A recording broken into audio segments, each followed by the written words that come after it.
A box shows up at your door and you get a mysterious message that once you push the button on the device, $1 million will show up for you. And meanwhile, someone you don't know will die. That's basically the story of Button Button, a short story by Richard Matheson. And then it was made into a Twilight Zone episode in 1986, and then remade as a movie with Cameron Diaz and James Marsden in 2009. So that's the story we'll be talking about today. I'm John Chang with Dan Edmonds. Hi there. And I think for me, what this story kind of inspired is this idea of how often greed is like kind of the essence of combination of people's downfall and undoing and stuff. There's certainly I feel like there's a lot of different stories in Hollywood around that. I don't know if you have any thoughts about like what it is about like kind of that this is like probably one of the top sins that seems to kind of turn up again and again in movies. Well, I think greed is one aspect of it, but I think it's just general self-interest, really, and seeing that, and that's often portrayed in lots of other ways. But I mean, the thing with that is that, capitalism as a system is pretty much based on self-interest. So I think it's a very strong theme for any movie, really, because you can draw all sorts of parallels to all different things in society. And I think that's kind of actually, if you look at John Matheson's original short story, the Twilight Zone episode, and the box, they all actually draw on those sort of themes in different ways, I would say. Yeah, I think it also, there's something weird that kind of, I feel like that happens anyways, that there's this kind of nobility or somehow we make it that this kind of trope of, oh, love is all we need and stuff like that, like kind of the poor family. Like we've kind of talked about this a little bit with A Christmas Carol. And just, it seems like, that's another thing that kind of seems to show up is like kind of that the family that kind of is, suffering along kind of with their poverty and stuff. Meanwhile, that's all they need. They'll be happy with, like kind of as long as they have each other and, that kind of thing. I feel like that's like kind of like the counterweight to this idea of like kind of that, if you act in too much self-interest, then that's greed, and that therefore that's, it's going to lead to your downfall eventually and stuff. Yeah. Yeah. No, I mean, there's often, it's very sort of things are probably changing because people actually realize now you need to work really hard to be successful. And it doesn't all just sort of fall in your lap. And often, characters that are portrayed as being, the nice family, they often have quite nice homes already a lot of the time in the movies. And you don't really have too many problems, even at the beginning of the story. So. Right. And I think that's a great intro into the first version with, Button Button then, because in that version, we see like this kind of couple, they don't have any kids, they're poor and stuff, and really struggling. And there will definitely be a contrast to kind of what we see in the remake stuff. I find that even though the story is somewhat sympathetic, but to be honest, like the casting, or at least the acting maybe, with Mir Winningham and the actor, stuff like that, they're almost like kind of this despicable couple in terms of how they treat each other. And it's like you feel very little sympathy, even though clearly we're supposed to like kind of feel like, oh, it's understandable that they decide to, spoiler alert, press the button and stuff. Yeah, no, I mean the acting is like quite ludicrously over the top in the Twilight Zone. And so I think we chatted before about that. I think what's mainly portrayed is the fact that their relationship is so strained by their lack of money, and that's what they really, the point is what is there to really hold them together as a couple. And in that one, the question of the money, it kind of makes more sense in a way, because they are portrayed as much poorer. They don't seem to have much sort of intrinsic kind of value within their relationship to hold them. So, but it's really over the top compared to the other versions. But I mean, I think it also kind of draws on this, which is actually more going back to the short story, which is this idea of how much do you actually know about your partner in a relationship. And in that one, you kind of get, and I think all of them have this theme that, you know, one of them wants to push the button and the other one doesn't. Right. And so there is this sort of intrinsic tension that they don't perhaps know each other quite as well as they think they do in terms of their moral landscape. Yeah, I mean, it's interesting how, like you said, that there's this kind of push-pull tension in each case of the story. And I feel like Wides kind of portrayed that way, kind of showing a little bit of like kind of the devil's advocate, right? The arguments for doing this. Certainly, like, you know, we kind of like feel on the basic premise that, like, you know, oh, you know, kind of how much is a person's life worth and stuff. And then, you know, like the other voice that's often, you know, like kind of echoed through the characters is the one that, like, well, it's somebody we don't know, so, you know, why does it really matter? And that's an interesting idea in itself of, like, you know, if it's an anonymous death then and stuff, if the tree falls in the forest but nobody's there to hear it, is it really real and stuff like that? I don't know, like it's certainly that kind of brings up that kind of idea though, that, like, you know, if you're responsible anonymously for somebody's death, are you really still responsible and stuff? On the surface, then, you know, like if you can't or if you can get away with it and not really, it's then really like kind of your own moral integrity then, right? Like, would you feel responsible for causing somebody's death?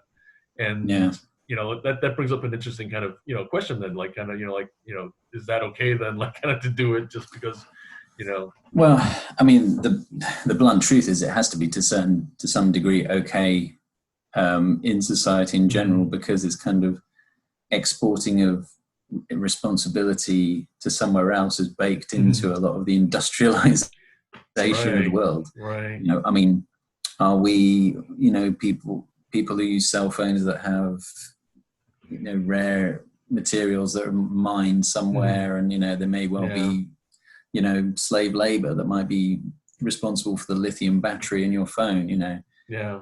How responsible are we all for that? You know, it's but there's all through history, there's been this idea of, you know, the actual, the worst part of it is kind of extrapolated and exported way down the chain.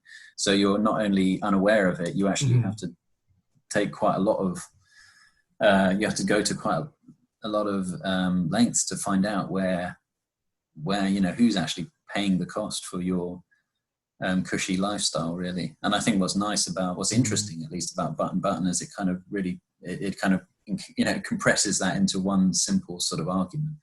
It's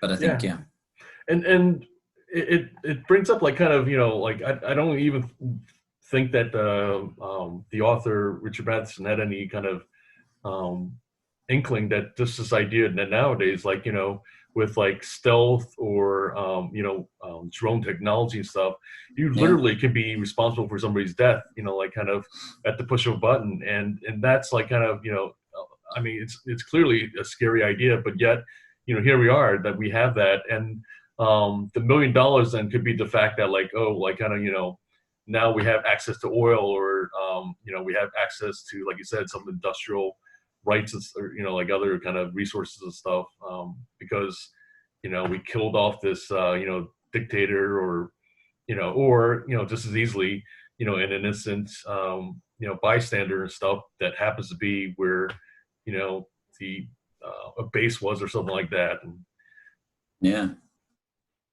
I mean, likewise with the, you know, there's also the anonymity when you're online, you know, basically you can do huge amounts of damage to someone anonymously online without even knowing what you're actually doing, without even knowing the person. So it's, there's quite a lot of modern complexities around anonymity and remotely perhaps doing harm to people. So it makes it quite a timeless kind of story, even though it's a very sort of simple one. And I find that something like this, even though like it's more of a, you know, science fiction kind of story, it actually reminds you a lot of like just this kind of range of like Chinese kind of fables that like that are more like kind of horror related. You know, there's actually a few different movies. You know, some of the ones I thought of was The Brass Teapot, The Possession, or even like The Monkey's Paw is like another classic where something that like kind of grants you wishes, but then invariably have some kind of curse or some kind of unintended consequences as well. Yeah. Yeah, well, I was reading that apparently Richard Matheson based this off his wife's psychology class. So they were discussing something. I was trying to actually look to see if there was a specific experiment that was somewhat related to kind of like remote murder or something like this, but I couldn't find anything specific. But yeah, apparently he just said he just stole it from a discussion that they were having in the psychology class. It reminds me of like the experiments where you're in a room and like kind of somebody on the other side of a divider or something like that is like going to suffer like a certain amount of pain by you pressing a button and like incrementally increasing doses and stuff. And yeah, that's the Milgram experiment. Okay. Yeah, that's the one. Yeah. And it's apparently really surprising that how often people comply, because the person who's there standing over you says, like, oh, you need to do this and stuff. And then just by the fact that like, just by their quote unquote authority, people comply and stuff. So it's a great experiment to show like the impact that we have with, kind of giving up our free will, so to speak, or choices just because like somebody is an authority. It leads to ideas of like kind of, the Nazis, right? Like kind of so many people saying afterwards that like, oh, like kind of, I was just, just following orders, that kind of thing. Yeah. Yeah, absolutely. I mean, I think the other thing that's worth mentioning is that his original story varies quite a lot from both the Twilight Zone ending and the box ending, which of course the box just goes off in lots of different directions. But do you know the ending of the original short story? I think, wasn't it that where basically instead of like again, spoiler alert, that like where it ends saying that like, oh, they're gonna give this box to somebody else who doesn't know you and stuff like that. Instead, it was where it kills the husband, and basically the quote, like you said, was this idea of like, you didn't think you really knew your husband, right, and stuff, and she gets the money and stuff, and I thought that like kind of was I don't know, what do you think of that ending versus like kind of what was shown and stuff? Yeah, I think that's quite interesting, and it refocuses it very much on the relationship as opposed to the follow up. Right. Yeah, because it again sort of it sort of echoes that decision to push the button or not to push the button. I mean, Richard Matheson apparently didn't like the Twilight Zone ending and stuff. I thought it was like, I thought it wasn't a bad, ending and stuff. Yeah, I think in a way it's actually, I dare to say, like slightly cleverer actually, the Twilight Zone ending, because it's slightly more poetic in that he's just saying, who knows, maybe you might end up on the kill list, maybe you won't. Will everyone end up on that list at some point? That, which I thought was really thought-provoking, and I think obviously was more of the inspiration for Richard Kelly's remake than perhaps the original short story. Right. Yeah, I mean, I guess I would sometimes like to know why, like kind of, if there's something about that, about like why Richard Matheson really didn't like that ending at all. I think maybe it is, like you said, that if we focus things on the relationship and stuff, I don't know.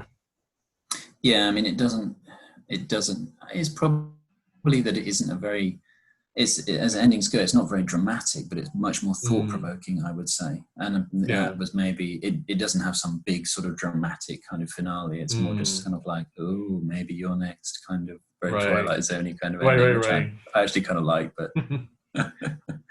Yeah, that's true. Maybe like it just has, I mean, certainly that's probably why the show did it that way, because it felt more like a Twilight Zone kind of ending and stuff. And then, maybe just, like kind of Matheson kind of had his, like kind of, I don't know, I'm trying to think of some stories that he's done.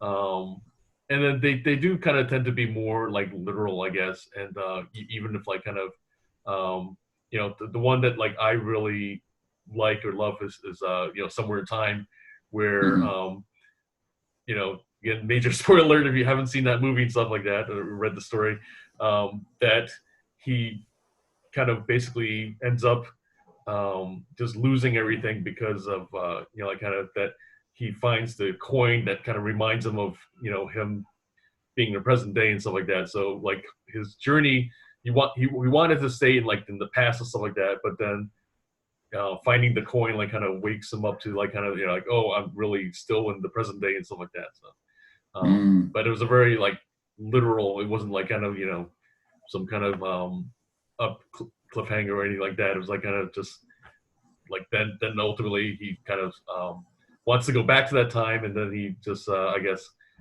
you know, ends up dying because like kind of he just, you know, like kind of is struggling to kind of get back to that time and stuff like that. So anyways. Yeah, no, so yeah, it's an interesting one as well, actually. But speaking of struggling to get back, maybe that should lead us on to Richard Kelly and the Box, which, so, if I'm right in understanding, was his last movie. Oh, okay. I didn't know that. I don't think he's made anything since The Box. I think that and Southland Tales probably lost so much money that I don't think anyone let him do anything after that. I could be wrong, but that's all I could find on IMDb for him. Interesting. Which is well, I mean, for me, it's interesting because I still love Donnie Darko. I think it's a really cool movie, and a lot of people do think it's like an amazing movie and love it, you know, to bits. But it's just interesting that he couldn't recreate that magic in either of his other movies somehow. They lost something, you know, in the poetry and personal story time, because it's sort of vaguely related to all things Donnie Darko and Twilight Zone. When we just got back from Orlando, and our flight from Orlando to Miami, basically, as we were coming into land, we touched the ground very slightly, and then we took off again, and obviously a lot of people in that plane got very, very scared, including my wife. And, you know, people were crying, they had no idea what was going on, because they thought, you know, this is it. And oh no. And it was just like, there was obviously a gust of wind, they had to taxi back round, but because the pilot didn't say anything, we had no idea what was going on. And so this is obviously pretty terrifying, but it just makes me think of this idea of maybe this is our second chance, you know, or something like this. Maybe we're in the Twilight Zone now or something like this. But it was a very, very surreal moment. Yeah, hopefully you won't have a Final Destination kind of story. Yeah, right, yeah. But I mean, I think that's kind of awful that like the pilot didn't say anything, because like, you know, I mean, like that's basically, that kind of thing happens a lot actually, like in terms of just, I mean, maybe not in commercial air, but like just, you know, just general flying, whatever. It's just basically a touch and go, which is like, you know, not, you know, like it's a go around, which is like for whatever reason, like things weren't quite lined up, and then just, you know, you touch down and you kind of just go back around and stuff, and it's not a huge deal. So I mean, he should have said something though. That's awful to not, you know, explain kind of. Yeah, so anybody who's watching this, touch and goes, they do happen. Don't start trying to sort of make your final arrangements on your phone if it does happen. So yeah, it'd be bad if somebody like kind of basically said, "And I never liked you anyway," or like, you know, like I quit. I know. Don't make any rash decisions. Like, you know, it's just a go around. It's not the end of the world. Yeah. So that was an interesting one. It just made me also think of like Donnie Darko, how he either decides to or not survive the plane crash when he goes in that movie. But also, this was my daughter's first go on the Twilight Zone Tower of Terror in Hollywood Studios, so then we have the other Twilight Zone connection, and she's now fascinated by the Twilight Zone. Oh wow! And wants to know about all the stories and things like this. So wow, it's going to be quite a journey for her. yeah. So a very odd kind of connection, tying in with real connections in real life this week. Let's all go to the lobby. Let's all go to the lobby. Let's all go to the lobby to get ourselves a treat. Well, In terms of the box and everything, I think what's interesting is like the first half is pretty much the basic story that we have for the original, and then it just goes off the rail. And really, like, I mean, I felt like it was really effective up to that point, and I really didn't understand. Except the only thing I could think of is that like they felt the need to like do some kind of sci-fi explanation of things, and this gets into that thing we talk about so often. Like that. A lot of what makes horror or sci-fi effective is what you don't show, and to spell things out, it's kind of fine to a degree, or like kind of maybe it satisfies some things, but it kind of like, I don't know, I felt like it kind of really diminishes a lot of things. And then of course, like, major spoiler, like, ending it like kind of that. Here, we're set up with a family that like we really get to like, we really get to root for himself, and then we see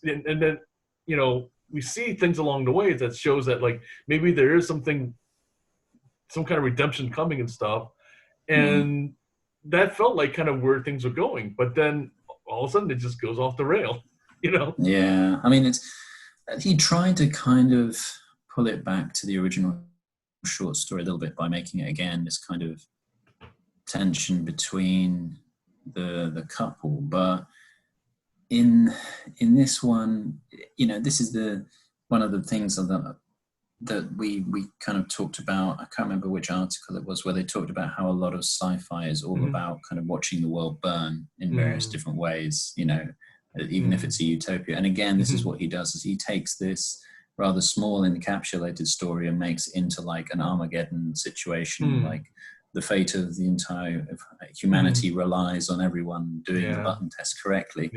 And then it kind of gets into conspiratorial territory with the NSA and everything else. So, I mean, I understand kind of like why he went that route, because there is something very intrinsically interesting about the whole technology of the box, or who this mysterious man could be. And he tried to kind of expand on that, but unfortunately he just did it in a kind of a very vague, disjointed, conspiratorial Mars landing kind of thing. It would just, it's kind of, it pulled stuff from lots of different directions. Like, what, do we have free will or not? Was Jesus testing us, or was he not?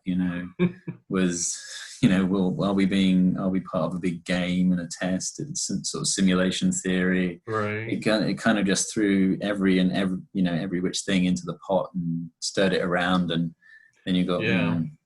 I think that's what we just said really kind of just that says it all, like why it really doesn't work. Because as much as we like having different combinations of these stories, right, and stuff, what makes things more effective is having some kind of clarity through like kind of the mixing of genres, or through like something that we probably won't talk about anytime soon. Stuff is like the South Korean kind of horror at different times mixes like different combinations of comedy with horror or drama, and in that mixture there's this kind of clarity of what the story is really about. And here with the box, it's like this mismatch that then it just seems even more convoluted by the time at the end of it. I mean, I watched this movie years ago and I didn't remember any of this. Kind of like I think I just blocked it out, kind of, because I think it felt like like kind of like your brain was just basically like kind of just zapping, like kind of like short circuiting on like what the hell is really going on, like kind of. Yeah, I think for me, I had no idea that the box was based on Button when I saw it, and I actually bought the movie because I thought the first hour was so good, and it is really good actually. It is retelling Button, and a lot of reviews where they didn't know the connection, they've said, the first hour is like really good, and then it all kind of goes a bit crazy after that, and it's understandable when you watch it. So yeah, I mean, it's there's a bit where he's talking. And you're right, there's too much exposition by Frank Langella's character, Steward, because there's, he's there half an hour before the film even finishes. He says, this is basically like a big test. I'm kind of like a Martian intelligence sort of thing, and I'm just testing you all. And then they say, well, who are your employers? And he goes, well, I can't tell you that. It's a mystery. He said, don't you like mysteries? It's like, not enough to not have that just not explained properly in this movie. And also there's the bit at the end where it's just like, well, you know, we live in boxes, we die in a box, we watch a box, you know, everything's a box. It's Right. kind of, well, all right, we get it. yeah, we get it, but right.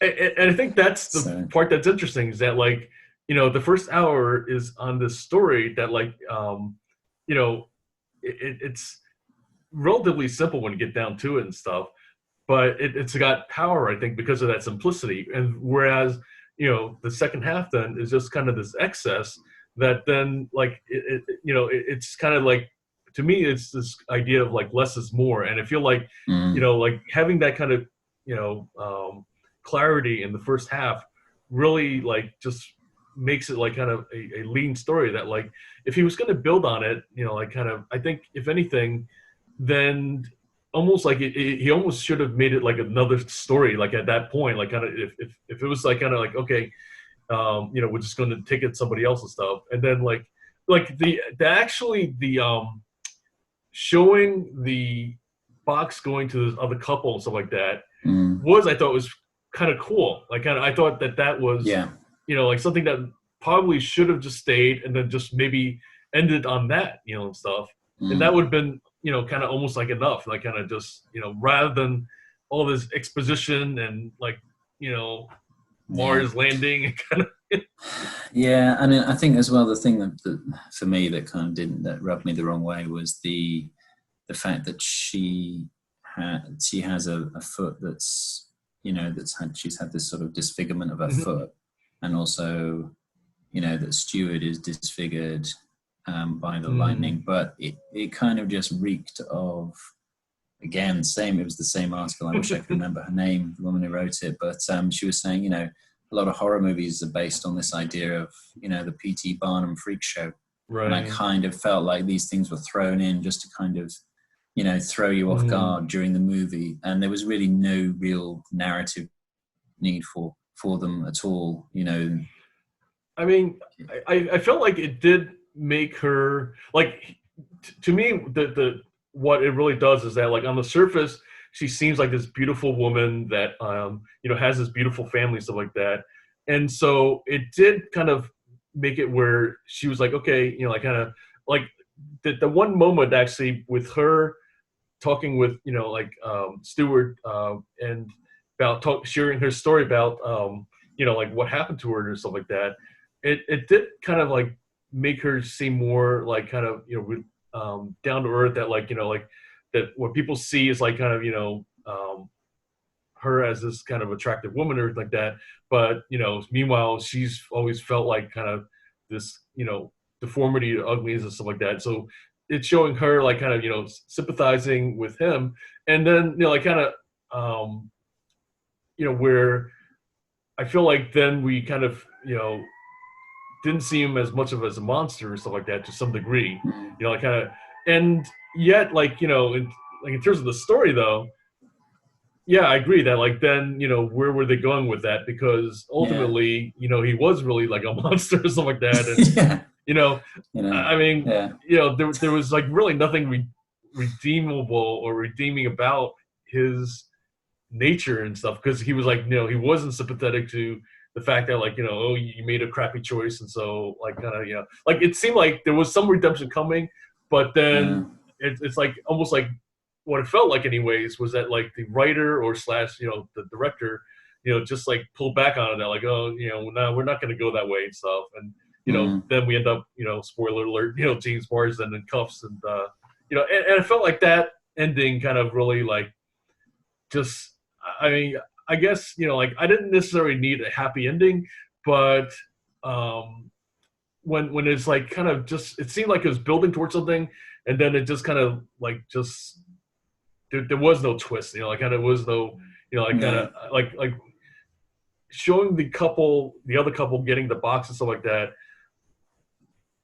and, you know, I there was a twist that, like, you know, that led to her death and stuff, but I mean, it's almost like kind of that the power of that was, like, kind of lost by the fact that, like, all this other stuff was happening in between, you know. Yeah, and you didn't really know like why was the NSA just letting this guy go around randomly kill people, and yeah, it just, and then the whole three choices with the water that was kind of floating around. It was, you know, okay, they got internal damnation, but like, and then they had purgatory, like this is purgatory and showing the afterlife. Right.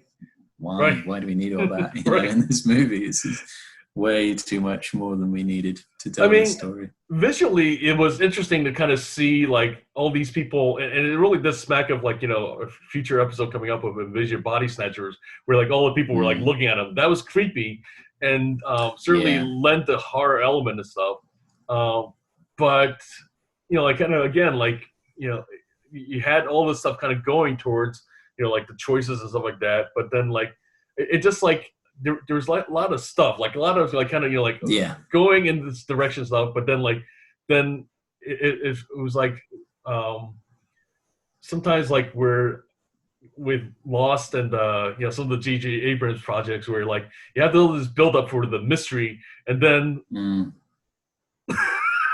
yeah, it's okay, we're here. What's going on?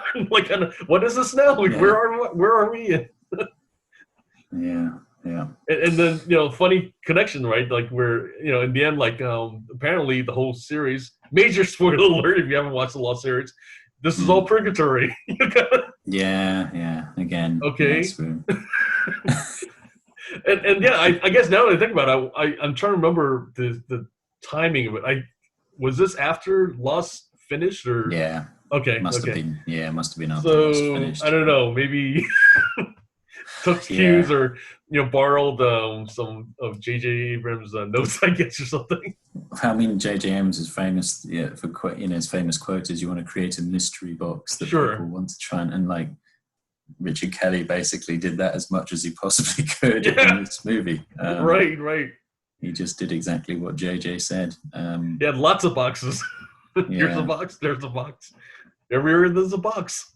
Even the choice of the water was like these 3 boxes, right? So exactly. Yeah. Boxes made of water instead. Yeah, that's kind of.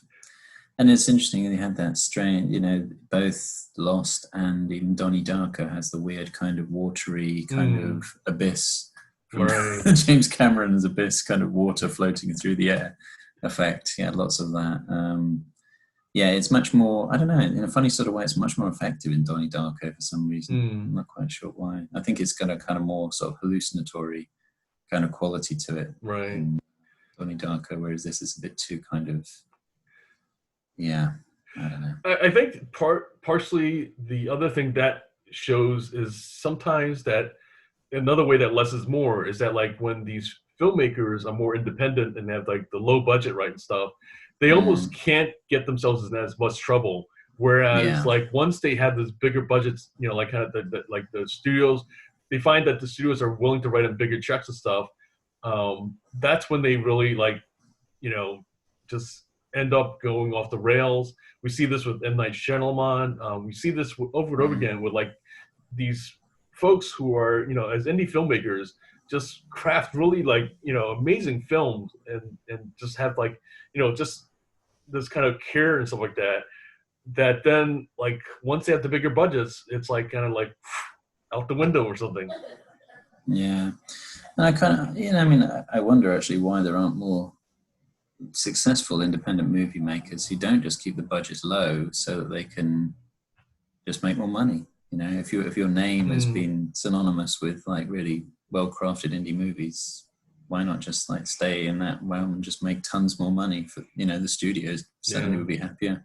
I mean, obviously they spent a lot of money in the box because everyone's driving 70s cars. They all got all the sets of, you know, immaculate 70s recreations. I was going to say that was a really interesting choice. That like, you know, the sets like kind of just, you know, phenomenal. I mean, they just really, you know, had a lot of attention to detail to recreating the 70s and stuff. And it was all, you know, like kind of just great, like kind of, you know, and credit to them for just like that attention to detail to kind of, you know, recreate like Langley and like kind of, you know, the whole 70s, you know, kind of earlier space age vibe and stuff like that.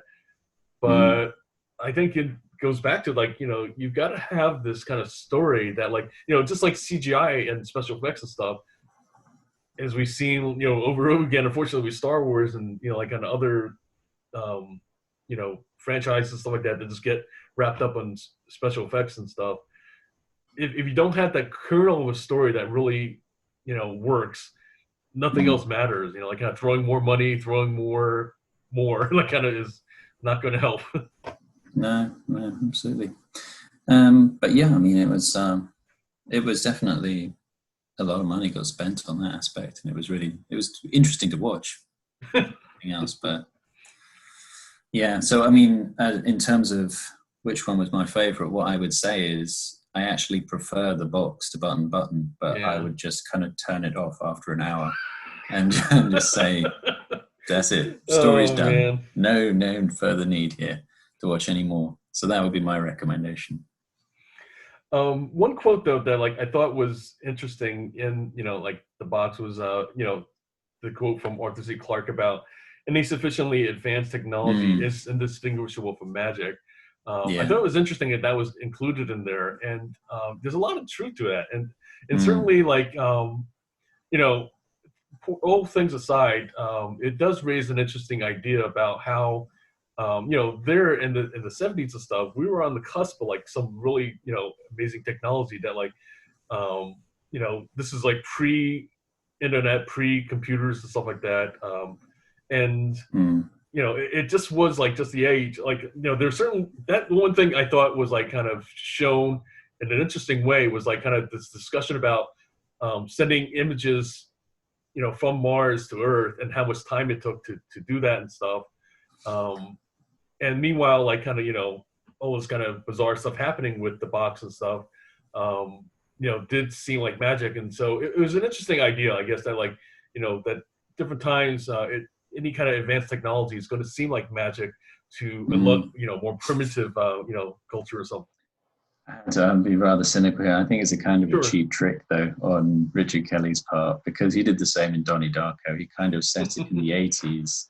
But the difference then was that it wasn't so much that it was technology, it was personalities. Because a lot of like Donnie Darko as a character is quite modern, too modern for the 80s, really. Right. And some of the other characters are as well. And it's almost like they seem like amazing characters because people wouldn't have necessarily thought in those ways in the 80s. And I think he tried something similar with this in a way. So it just cost him a lot more money because it was that much older. The other thing I think is, of course, between the two is this idea of kind of like easy money, right? Where like we've talked a little bit about kind of blessing curse idea. I think there's something about how we have this kind of tainted money idea of like when you are profiting, like we kind of mentioned about this idea like industry at different times, profiting off of lives of people, stuff like that. I feel like there's also just different times, like we do have this sense that like blood money is like kind of just bad karma and stuff like that. And I think that's something that is echoed in both versions. Oh, totally, yeah. And I think that's something that the world is now. We have so much more access to information. It's something that's a hot button topic, really, and probably getting more and more. Will become more of a thing. Definitely with big brands, you see them already trying to be more socially responsible. There's a massive growing trend across all kind of corporations, retail. You see that all the time. And I think that's.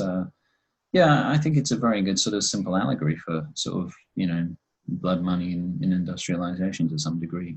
Button. I think the thing is that like we have the sense that like when money is really earned, it's not only the sweat, but also there's this kind of transformation that happens, and so it's the issue of like where a lot of lottery and sweepstakes, people who win those, they end up losing it all because they haven't made the sufficient transformation in doing it. Like we in other words, when somebody's earning some money and stuff like that, they've earned it through the transformation happens with them. And this is actually an idea. I have to admit, I can't take full credit for it. I've been reading this book, The Gift again, by Lewis Hyde, and it's an interesting idea about how there's this kind of transformation that kind of happens that, and it has to happen more gradually and stuff. So when somebody happens to, suddenly have this influx of cash and stuff, and they're not ready for it and everything. Besides the fact that like they probably have bad like advisors around them and stuff like that.